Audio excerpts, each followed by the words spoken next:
Bom dia, sexto ano, tudo bem com vocês? Então, hoje nós vamos dar continuidade ao nosso trabalho com os poemas e para que a gente possa continuar, nós vamos retomar esse poema que estudamos na aula passada. O nome do poema é Urgente, né, do Sérgio Caparelli.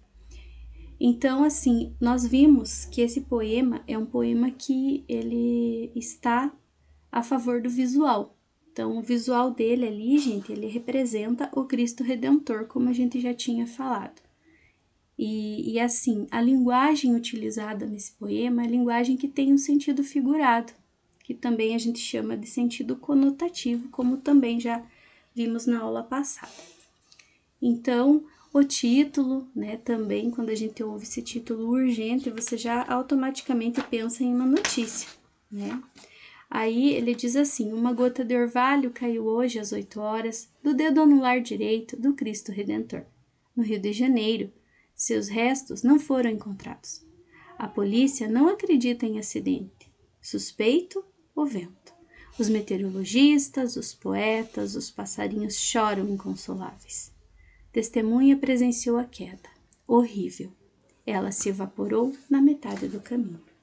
Então, gente, nós trabalhamos na página 56 e 57 na aula passada, vimos a linguagem que foi utilizada nesse poema, né? Vimos a diferença entre a linguagem poética, que aparece ali, que é o sentido figurado, e também a linguagem de uma notícia, que é a linguagem que nós chamamos de linguagem denotativa. Então, nós paramos na página 58, né? Então, a 57 nós também já fizemos na aula passada, e a 58 é essa daqui. Então, gente, eu gostaria que vocês grifassem essa partezinha aqui, ó, que tá caracterizando ali o que é ler poemas. Então, gente, ler poemas é fazer o quê? É fazer um pacto da leitura poética. Quando nós vemos um texto, e esse texto nós vemos que ele é um texto literário, nós precisamos saber que o significado dele é diferente, a linguagem utilizada nele é diferente, né? E assim, a poesia, ela apresenta o quê? O mundo fora de seus lugares comuns, situa as coisas e os seres em contexto inédito. Por isso, nós precisamos acreditar que no poema Urgente, né, ele nos conta alguma coisa que, se nós não acreditarmos, né, nós não vamos ser capazes de apreciar o texto poético.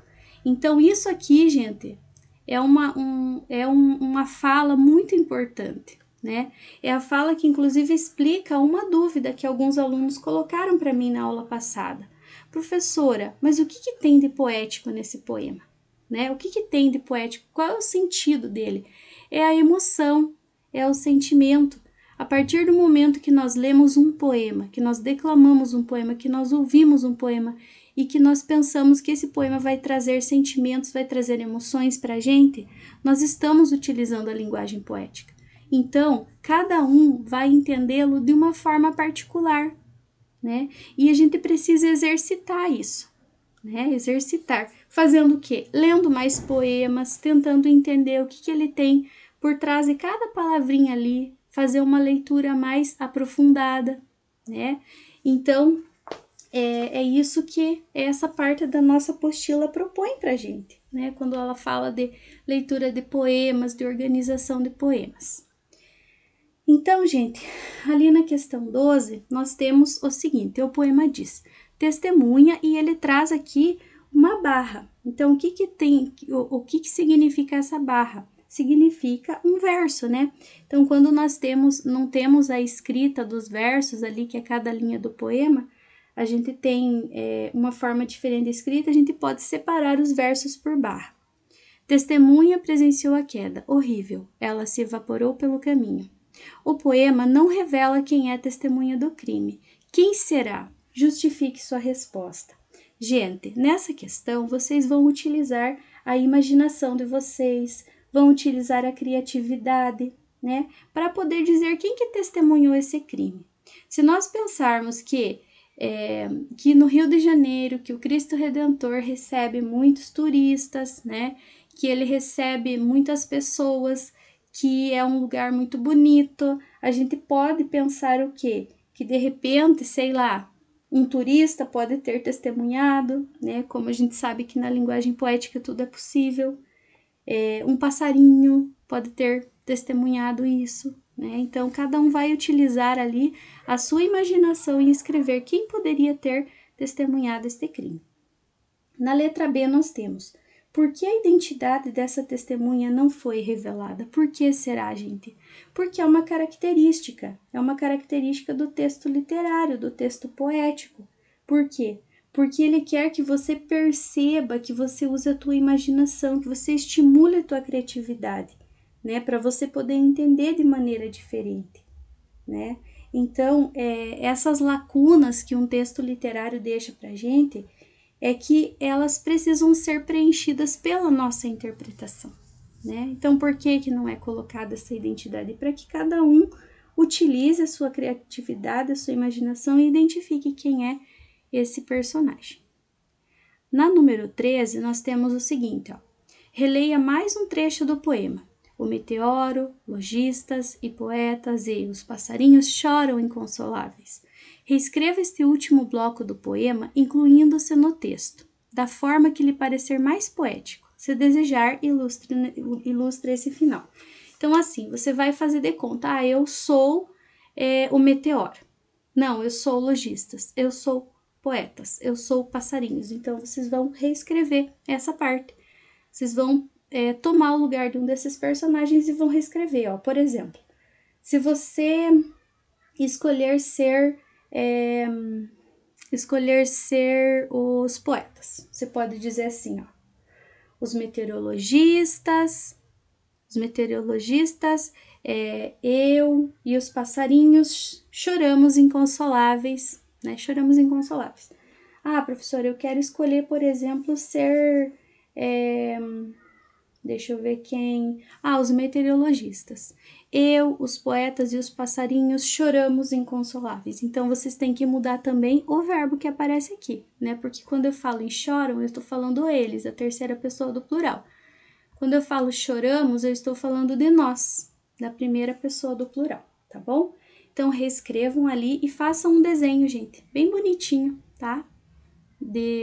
Assim, o que esse verso provocou em vocês, tá? Um desenho. Pode ser, cada um vai fazer do jeitinho que achar ali que seja expor o sentimento.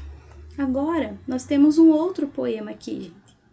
E ele traz uma comparação bem interessante. Esse poema é maravilhoso. Eu gosto muito dele. Ele foi escrito por Mário Quintana.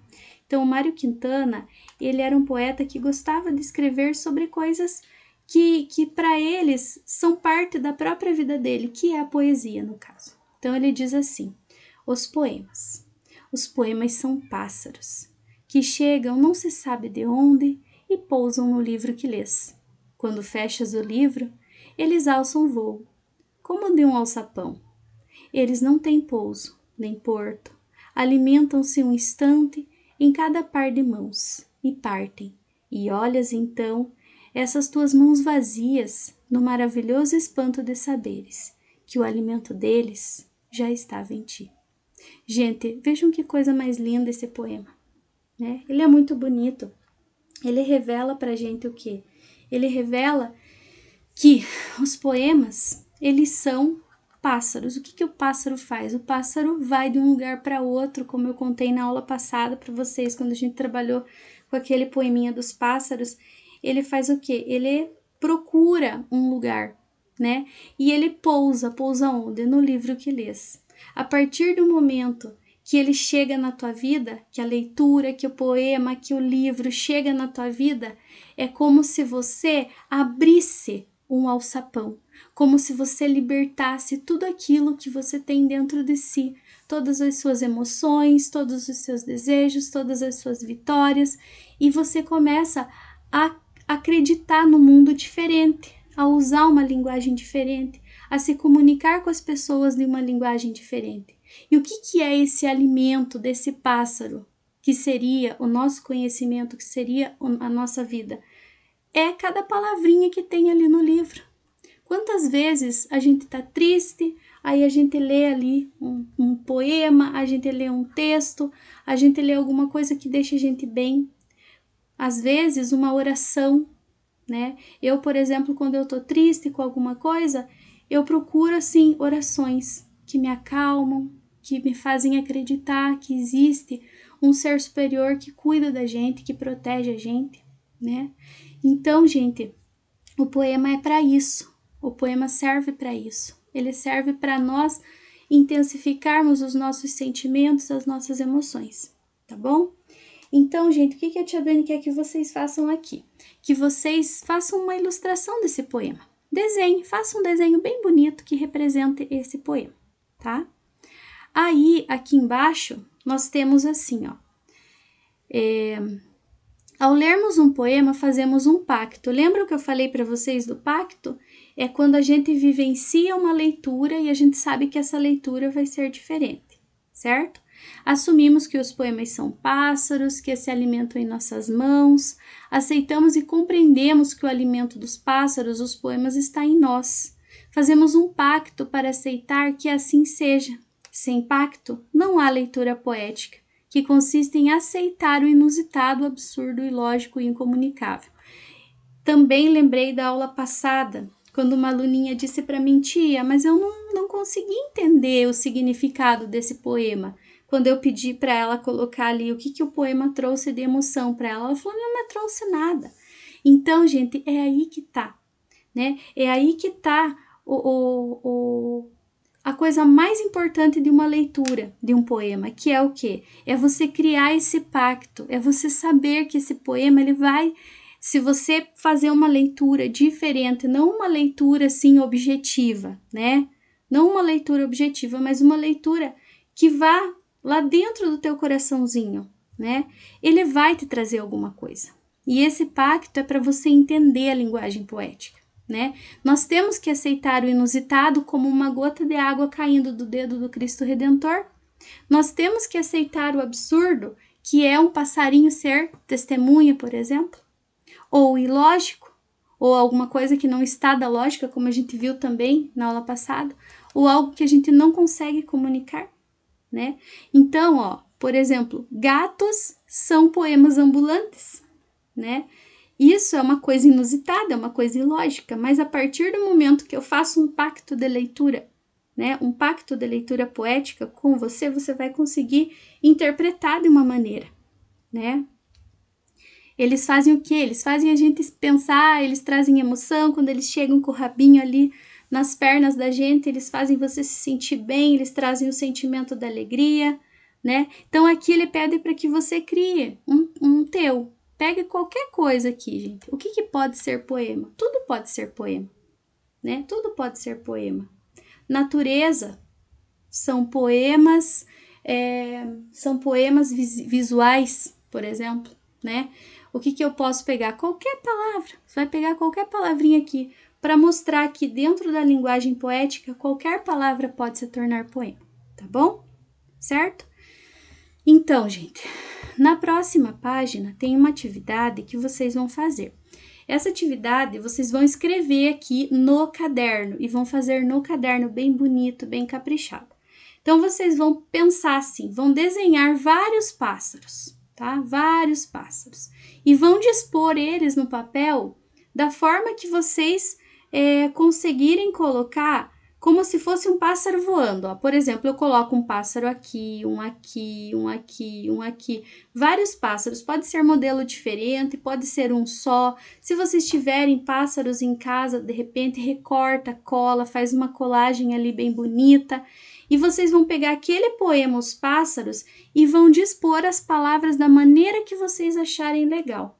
Lembram do trabalhinho que vocês fizeram para a gente abrir esse capítulo, que era para pegar aquele poeminha que eu dei as palavrinhas impressas para vocês e colarem ali e formarem uma imagem? Então, aqui vocês vão ter que fazer alguma coisa relacionada a pássaros, tá bom?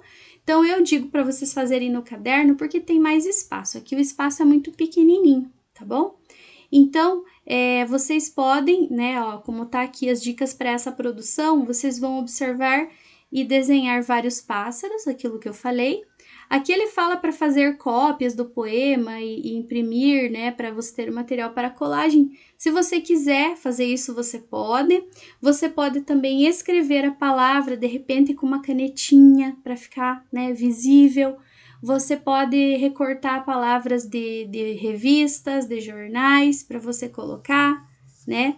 E assim, você vai colocar alguns trechos, não precisa ser todos, né? Você pode pegar, de repente, 4 versos, 3 versos, né? Você vai tentar achar uma parte ali do poema que te chame atenção para você poder colocar, tá bom? Aí, quando você vai montando ali na folha, né, do caderninho, bem caprichado, bem bonito, com margem, né, com o número da página ali que a gente tá trabalhando, com o número da atividade, para a gente saber o que é quando a gente for corrigir o caderninho, tá bom? Quando você organizou, viu se era mesmo daquele jeito que você queria, aí você cola. Aí você pode colar e depois o que a tia Dani quer que vocês façam? Que vocês postem uma foto bem linda, bem caprichada com essas atividades feitas no grupo da turma, né? Na parte da apostila, que vocês vão postar lá a página 58 e 59, e a parte da colagem ali do poema, que vocês vão colocar também para mim no caderninho, tá bom? A tia Dani tá aguardando ansiosa as atividades de vocês. Sei que vocês são caprichosos, que vocês são dedicados, que vocês vão fazer um trabalho maravilhoso, tá bom, gente? Um beijo para todos e até a próxima aula.